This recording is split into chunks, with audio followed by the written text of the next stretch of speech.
Boa tarde a todos e a todas.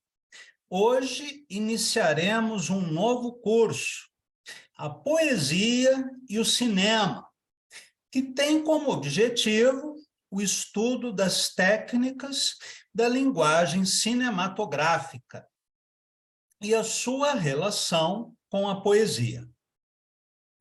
Jean Cocteau escreveu certa vez que, abre aspas, um filme é uma escrita de imagens, fecha aspas.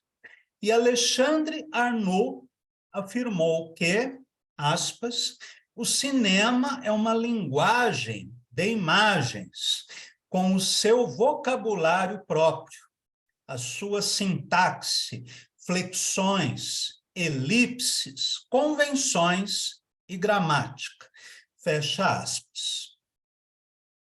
O cinema é responsável pela criação de uma nova sintaxe, baseada na analogia, ou seja, na organização das relações entre as imagens, e de um novo ritmo que obedece ao fluxo narrativo, ao estímulo sensorial e ao envolvimento emotivo do público, e também à intenção estética do cineasta. Muito bem. Uma sequência de planos pode ser lenta, natural ou acelerada, de acordo com o roteiro. Por isso mesmo, as técnicas narrativas do cinema, e em especial as técnicas de corte e de montagem, despertaram a atenção de poetas e romancistas de vanguarda já nas primeiras décadas do século XX, por ser o cinema uma arte capaz de integrar o som, a imagem e o movimento, por criar novas formas de representação da realidade e, portanto, ser um novo canal de comunicação de ideias para um público muito mais amplo do que o círculo habitual de leitores, acostumados com um outro tempo de leitura e a uma outra forma de interação emotiva, psicológica e de fruição estética. Em um de seus textos sobre o cinema, Mayakovsky, que também foi ator e roteirista, escreveu o seguinte, 2 pontos. Para vocês, o cinema é um espetáculo. Para mim, é quase uma contemplação do mundo. O cinema é o fator do movimento. O cinema é o renovador das literaturas. O cinema é o destruidor da estética. O cinema é a ausência de medo. O cinema é o esportista. O cinema é o semeador de ideias. Esse texto é do artigo Cinema e Cinema, de 1922, traduzido pelo Boris Schneiderman e publicado no livro A Poética de Mayakovsky. Neste pequeno texto, construído como sequência de aforismos, destacamos as sentenças: o cinema é fator do movimento e o cinema é o renovador das literaturas. Em um romance de Marcel Proust ou de Flaubert, por exemplo, o escritor pode dedicar vários parágrafos ou páginas à descrição de um ambiente ou de um acontecimento, o que no cinema é possível descrever em poucos segundos. O cinema, por sua natureza, é uma linguagem artística acelerada, assim como é a sociedade urbana, regida pelo ritmo das fábricas, dos meios de transporte e de comunicação. O cinema será a arte de uma época que cultiva a velocidade, a síntese, a máquina, a técnica, a paisagem urbana de ruas, edifícios, automóveis e postes de iluminação pública, que, em sua dimensão utópica, prefiguravam o surgimento de uma nova civilização. Aliás, o cineasta Dziga Vertov, soviético, que dirigiu Um Homem com uma Câmera, também foi o diretor de vários documentários que ele intitulava de Cinema Verdade. Dziga Vertov saía às ruas de Moscou com uma câmera e ia filmando aquilo que ele via. Trabalho de operários numa fábrica, jovens pioneiros numa escola, pessoas sentadas em bancos nas praças, esportistas praticando natação ou qualquer outro tipo de esporte, as ruas, o movimento dos carros, os prédios, enfim, tudo aquilo que ele via, ele registrava. Depois voltava para o seu estúdio e fazia a edição de imagens, buscando reproduzir, por meio de uma sofisticada técnica de montagem, tudo o que ele via em seus passeios urbanos. Por isso mesmo, segundo o próprio Mayakovsky, o cinema é uma contemplação do mundo e também o renovador das literaturas, por trazer novas técnicas que podem ser incorporadas pelo poeta ou romancista em seus livros.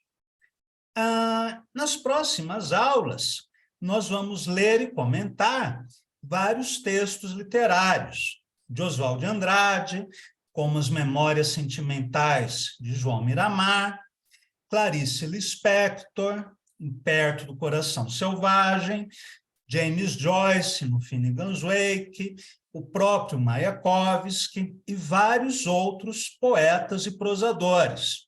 E poderemos constatar como eles trouxeram para a escrita literária técnicas apresentadas pela primeira vez na linguagem cinematográfica. As relações criativas entre o cinema e a literatura foram estabelecidas não apenas pelos escritores, fascinados pela nova arte da Idade Industrial, mas também pelos cineastas, que trouxeram a seus filmes estímulos e procedimentos de textos literários e das artes visuais, como acontece no filme O Livro de Cabeceira, do cineasta inglês Peter Greenaway,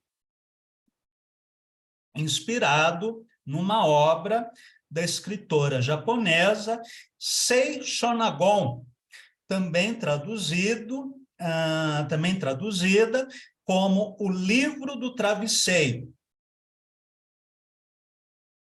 Sei Shonagon foi uma dama de companhia da Idade Média japonesa que registrava em seus diários várias listas de coisas que ela apreciava, como tipos de tecidos, de frutas, de alimentos, de paisagens, de joias, perfumes, e várias outras coisas.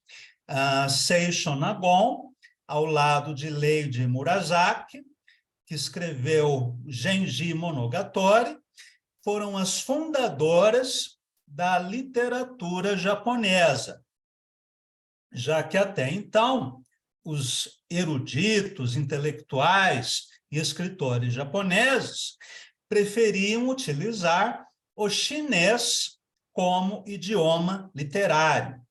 Foram as mulheres japonesas que não usavam o chinês que escreveram pela primeira vez textos literários em japonês.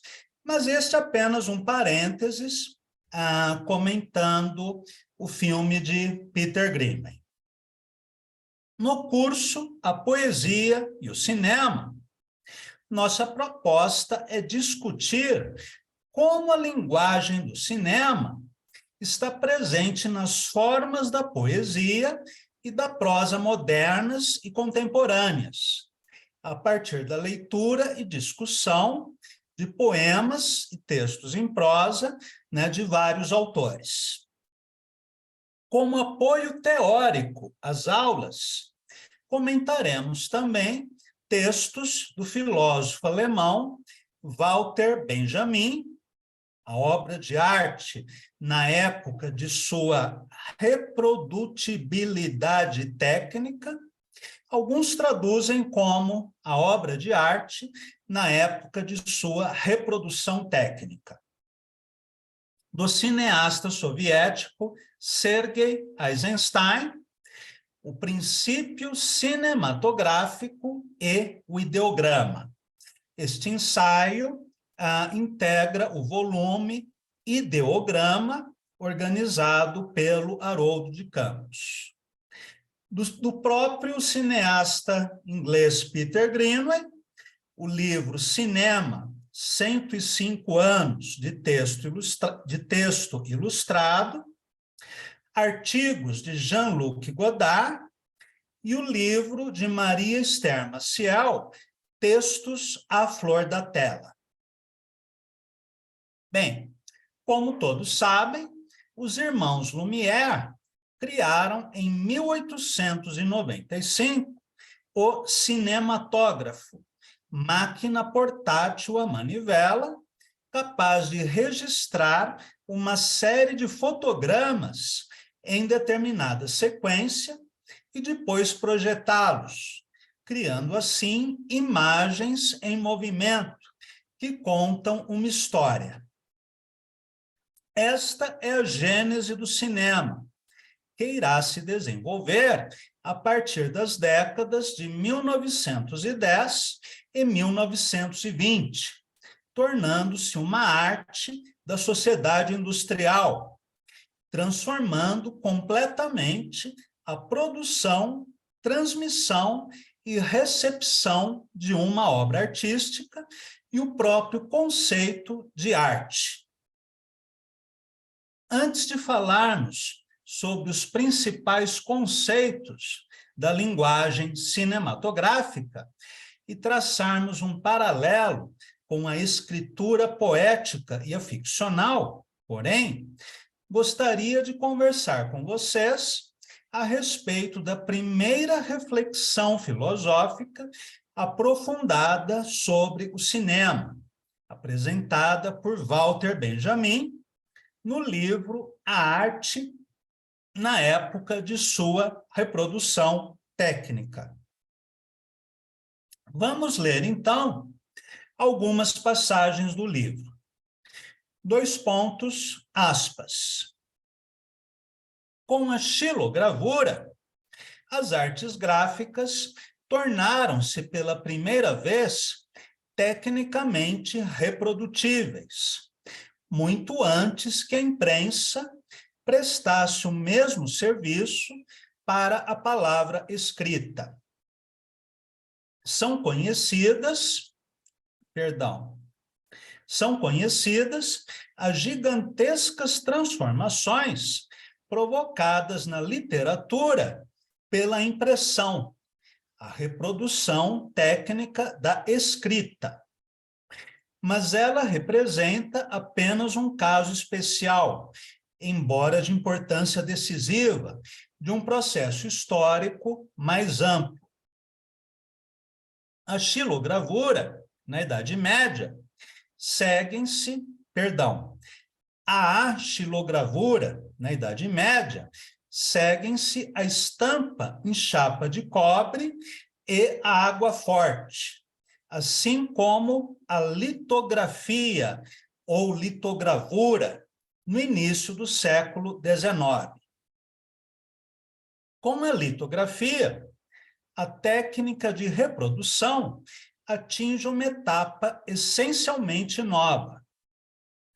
Esse procedimento, muito mais preciso, que distingue a transcrição do desenho numa pedra de seu entalhe, sobre um bloco de madeira, ou inscrição numa prancha de cobre, permitiu às artes gráficas, pela primeira vez, colocar no mercado suas produções, não somente em massa, como já acontecia antes, mas também sob a forma de criações diariamente, sempre novas. Dessa forma, as artes gráficas adquiriram os meios de ilustrar a vida cotidiana. Mas a litografia, no seu início, já poucas décadas após a sua invenção, foi ultrapassada pela fotografia. Pela primeira vez, no processo de reprodução de imagem, a mão foi liberada das responsabilidades artísticas mais importantes, que agora cabiam unicamente ao olho. Como o olho aprende mais depressa do que a mão desenha, o processo de reprodução das imagens experimentou tal aceleração que começou a situar-se no mesmo nível que a fala. Se o jornal ilustrado estava contido virtualmente na litografia, o cinema falado estava contido virtualmente na fotografia.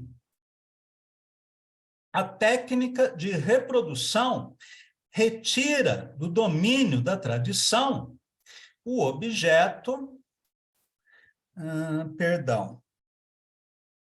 A técnica de reprodução retira do domínio da tradição o objeto reproduzido, na medida em que ela multiplica a reprodução, substitui a existência única da obra por uma existência massiva, fecha aspas, levando assim à perda da aura da obra de arte, fecha aspas. O que Walter Benjamin quer dizer com a aura da obra de arte? Aqui ele faz uma citação de uma parábola de Baudelaire. O poeta francês escreveu um texto em prosa que certa vez um poeta estava andando na rua. Este poeta tinha uma aura, já que ele era um poeta laureado, poeta consagrado, né, ungido pelas musas, e de repente ele tropeça. A sua aura cai no chão, rola e cai numa poça de lama. O que significa isto? Que na passagem da Idade Moderna, Idade Contemporânea, vamos pensar após a Revolução Francesa, há uma mudança no status do poeta e do artista de um modo geral. Se até meados do século XVIII, o poeta poderia contar com um mecenato de um rei, príncipe, um conde, uma duquesa, um bispo, papa. Após a queda da aristocracia, do feudalismo, da separação da Igreja do Estado, da República, enfim, após a vitória do capitalismo sobre o feudalismo, o poeta e o artista perdem a posição privilegiada que eles possuíam antes. Se na época da aristocracia o poeta era uma pessoa privilegiada, desde que contasse com auxílio pecuniário de um mecenas, na sociedade industrial capitalista, o poeta é obrigado a trabalhar. Ele tem que ser um jornalista, um publicitário, um diplomata, um funcionário público. Enfim, ele perde a sua aura de um ser especial. E a própria arte também perde o status que ela tinha antes, na sociedade de massa, onde o que importa é muito mais o consumo, portanto, a arte enquanto mercadoria, do que a construção de custosas catedrais e palácios financiados pela classe social derrubada do poder. Então, este é um significado geral da perda da aura, mas que, em Walter Benjamin, vai ter um sentido ainda mais preciso. Escreve ele, aspas, em suma, o que é a aura? É uma teia singular composta de elementos espaciais e temporais. A aparição única de uma coisa distante, por mais perto que ela esteja. Observar em repouso, numa tarde de verão, uma cadeia de montanhas no horizonte, ou um galho que projeta sua sombra sobre nós. Com base nessa definição, é fácil identificar os fatores sociais específicos que condicionam o declínio atual da aura. Ele deriva de duas circunstâncias estreitamente ligadas à crescente difusão e intensidade dos movimentos de massas. Fazer as coisas ficarem mais próximas é uma preocupação tão apaixonada das massas modernas como sua tendência a superar o caráter único de todos os fatos através de sua reprodutibilidade. Cada dia fica mais irresistível a necessidade de possuir o objeto de tão perto quanto possível, na imagem, ou antes, na sua cópia, na sua reprodução. Retirar o objeto do seu invólucro, destruir a aura. Perdão, me perdi aqui. Retirar o objeto do seu invólucro, destruir sua aura, é a característica de um tipo de percepção. O que Walter Benjamin quer dizer aqui? Digamos que no século XVI eu quisesse conhecer a Capela Sistina. Eu deveria viajar até o Vaticano.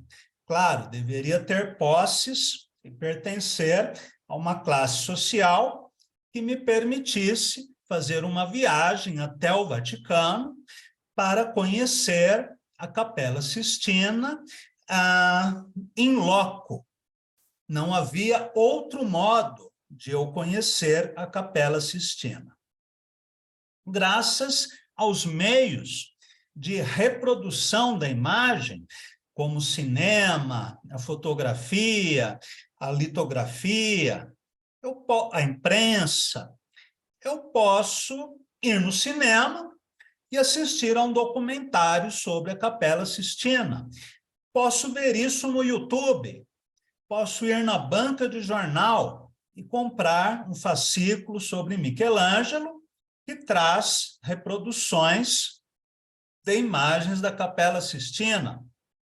Posso comprar um pôster com uma reprodução da Capela Sistina e colocar na parede do meu quarto. Antes, você só tinha acesso direto à obra de arte.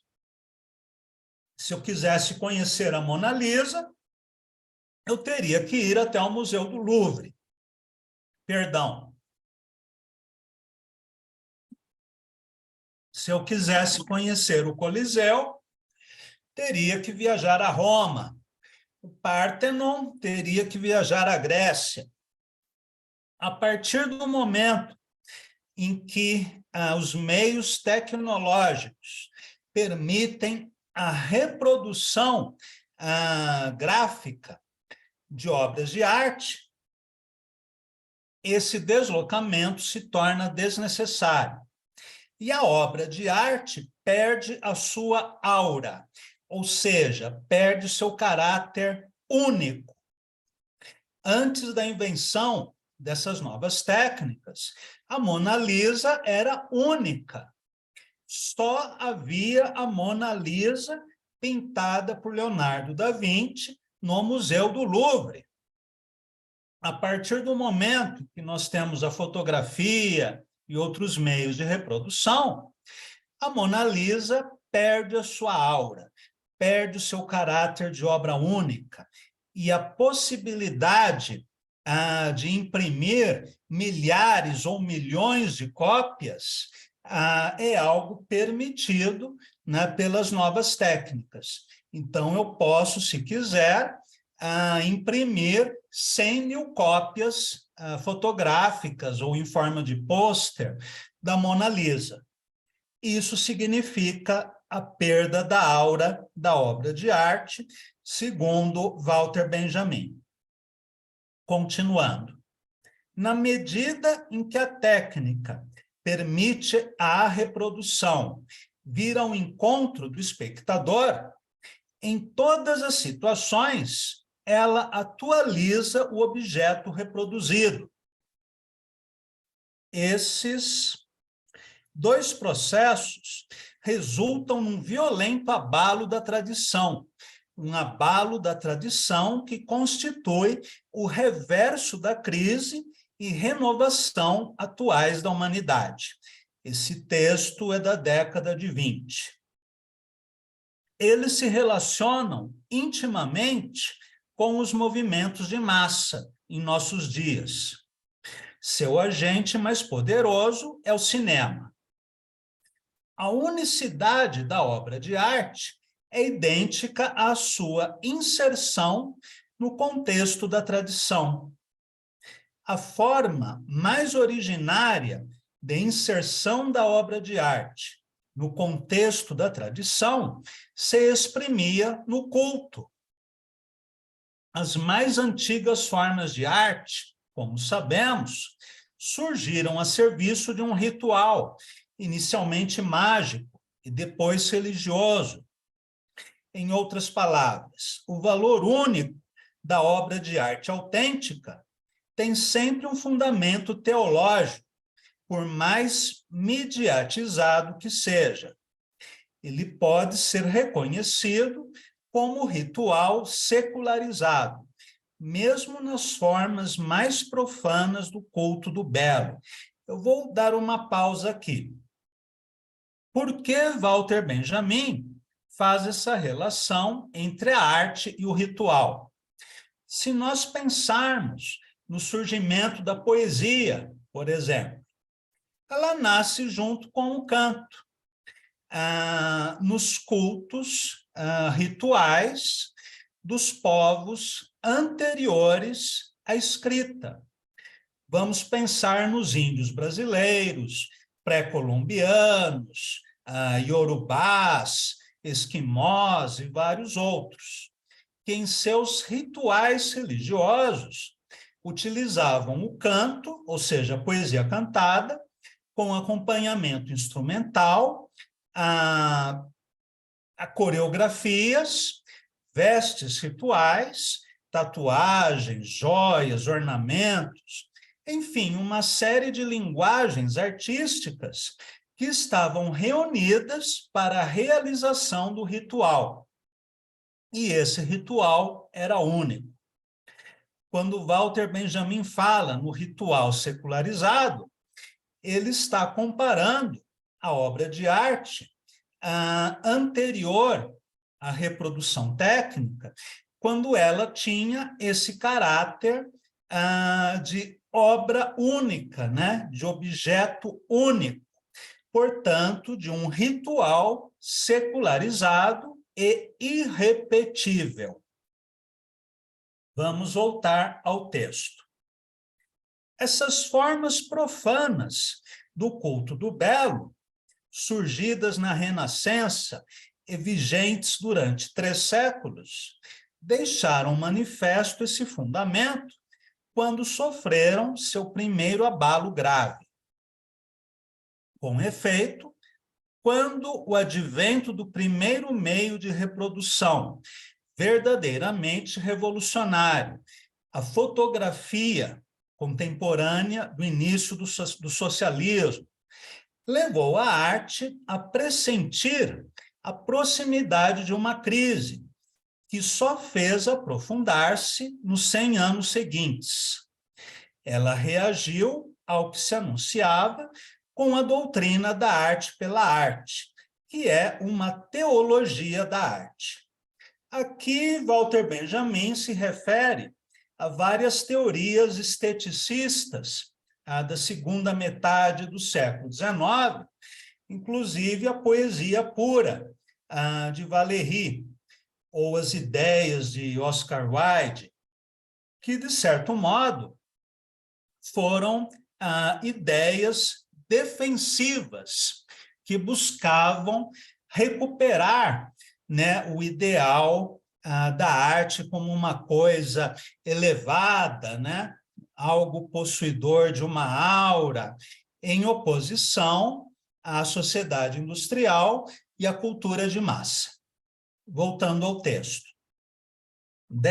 Dessa teologia da arte, resultou uma teologia negativa da arte, sob a forma de uma arte pura, que não rejeita apenas toda função social, mas também qualquer determinação objetiva. Entre parênteses, Benjamin escreve: na literatura, Mallarmé foi o primeiro a alcançar esse estágio. Bem, a reprodutibilidade técnica da obra de arte emancipa, perdão,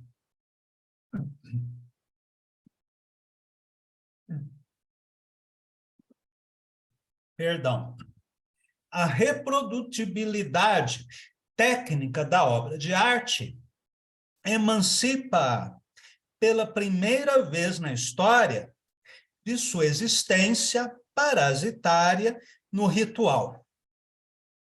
A obra de arte reproduzida é cada vez mais a reprodução de uma obra de arte criada para ser reproduzida. A chapa fotográfica, por exemplo, permite um grande número de cópias. A questão da autenticidade da cópia não tem nenhum sentido. Mas, no momento em que o critério de autenticidade deixa de aplicar-se à produção artística, toda a função social da arte se transforma. Em vez de fundar-se no ritual, ela passa a fundar-se em outra praxis, na política, fecha aspas. Não por acaso, na União Soviética, houve um grande estímulo à produção cinematográfica de Eisenstein, Dziga Vertov e vários outros diretores, né, muito talentosos da década de 20. Em Cuba, depois da Revolução Socialista, uma das primeiras medidas adotadas pelo novo governo foi a compra de equipamento cinematográfico do Japão para a criação do primeiro Estúdio de Cinema Cubano, né, o Instituto de Cinema Cubano. Isso para ilustrar a ideia, né, de Walter Benjamin, de que o cinema, ao mesmo tempo que se afasta, né, do ritual, dessa coisa sagrada, né, elevada, espiritualizada, para cair não, para se deslocar a outro plano, que é o da sociedade industrial de massas, contemporânea do movimento operário e da luta pelo socialismo. Bom, hoje finalizamos nessa exposição teórica do pensamento de Walter Benjamin, que foi o primeiro, né, pensador a refletir criticamente sobre a questão do cinema. Na próxima semana, vamos discutir elementos da linguagem cinematográfica, como o argumento, o roteiro, o plano, o corte, a montagem e vários outros recursos técnicos que serão importantes não apenas para a compreensão do funcionamento, né, da linguagem cinematográfica, mas também para relacionarmos esses elementos da linguagem cinematográfica com a escrita literária da modernidade. Então, o nosso conteúdo, né, para a aula de hoje é este, e nos encontraremos novamente na próxima semana. Agradeço a todos e a todas, e até a nossa próxima conversa.